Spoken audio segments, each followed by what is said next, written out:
بس میں اتنا سا سوال پوچھنے کی یہاں پر کوشش کروں گا، بس میں اتنا سا سوال پوچھنے کی یہاں پر کوشش کروں گا۔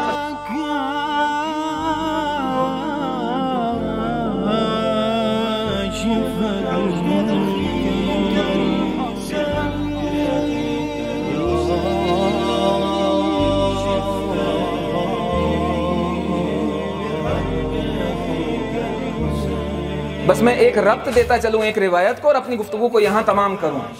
کہ ایک روایت کے اندر ہم پڑھتے ہیں حدیث منزلت کے اندر کہ یا علی، اب حضرت موسیٰ علیہ السلام کے لیے پروردگار نے ہارون کو نبی بھی بنایا، وزیر بھی بنایا ہے، اور مولا کائنات کو کیا فرما رہے ہیں کہ یا علی انتا منی بمنزلت ہارون من موسیٰ، کہ علی آپ کو مجھ سے وہی نسبت ہے جو ہارون کو موسیٰ کے ساتھ تھی، الا انہ لا نبی بعدی، اللہ اس پر توجہ کیجئے، الا انہ لا نبی بعدی،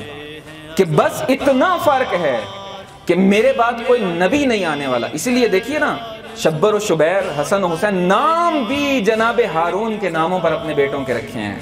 نام بھی وہی ہیں۔ بس ہمیں یہاں سے یہ بتایا جا رہا ہے کہ پروردگار نے جب مولا کائنات کو نبی اکرم صلی اللہ علیہ وآلہ وسلم کے ساتھ وہی نسبت عطا کر دی کہ جو ہارون کو موسیٰ کے ساتھ تھی، اور ایک ایکسپشن بھی یہاں پر رکھ دی کہ الا انہ لا نبی بعدی، نبوت کو ہٹا دیا، وزارت تو باقی ہے، وزارت تو باقی ہے، وزارت میں کوئی ایکسپشن نہیں ہے۔ توجہ فرمائی آپ نے۔ اور پھر یہیں پر آ کر جب جعل الہی پر کسی نے اعتراض کرنے کی کوشش کی اور سوال کرنے کی کوشش کی کہ اے پیغمبر خدا، غدیر کا آپ کو سب کو واقعہ دہرانے کی ضرورت نہیں، اے پیغمبر خدا، آپ نے توحید کا کہا، ہم نے مان لیا، آپ نے رسالت کی بات کی، ہم نے مان لی،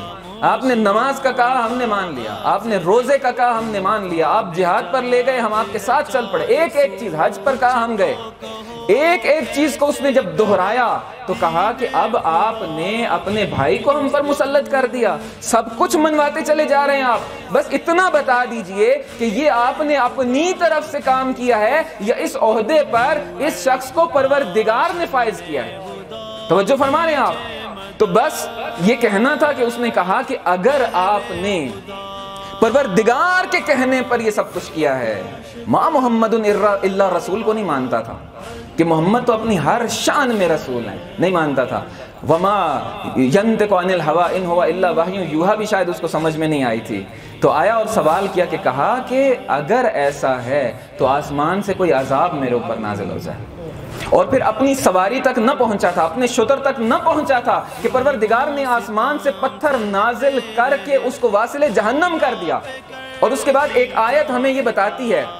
کہ سأل سائل بعذاب واقع،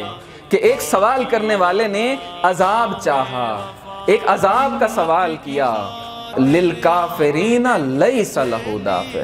اور کافروں کے لیے عذاب کو ہٹانے والی کوئی چیز نہیں ہے۔ کافروں سے عذاب جب پروردگار طے کر دیتا ہے کہ کسی کافر کے اوپر عذاب آ کر رہے گا تو پھر وہ آ کر رہتا ہے۔ بس میں اتنا سا سوال پوچھنے کی یہاں پر کوشش کروں گا کہ پروردگارا،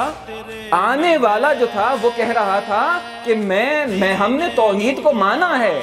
اے رسول اللہ ہم نے توحید کو مانا ہے، ہم نے رسالت کو مانا ہے آپ کے کہنے پہ، ہم نمازیں پڑھتے ہیں، ہم حج کرتے ہیں، ہم زکوٰۃ ادا کرتے ہیں، ہم نے جہاد کیے ہیں، یعنی آنے والا مسلمان ہے۔ پروردگار کہہ رہا ہے کہ کافروں پر عذاب آئے گا، وہ عذاب برسا کر کہا کہ کافروں پر عذاب کو کوئی نہیں روک سکتا، وہ شخص مسلمان تھا، پروردگار اس کو کافر سے کہہ کر خطاب کر رہا ہے۔ بس یہیں سے پروردگار نے سمجھا دیا، بتا دیا، پہچنوا دیا کہ جتنے بھی حجابوں میں چھپتے پھرو، اگر میرے قرار دیے ہوئے کسی منصب کے مقابلے میں آنے کی کوشش کی تو میں نقابیں نوچ کے بتا دوں گا کہ تمہاری اصلیت کیا ہے۔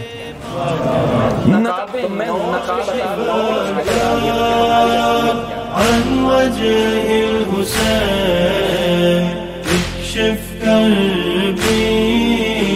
بحق أخيك الحسين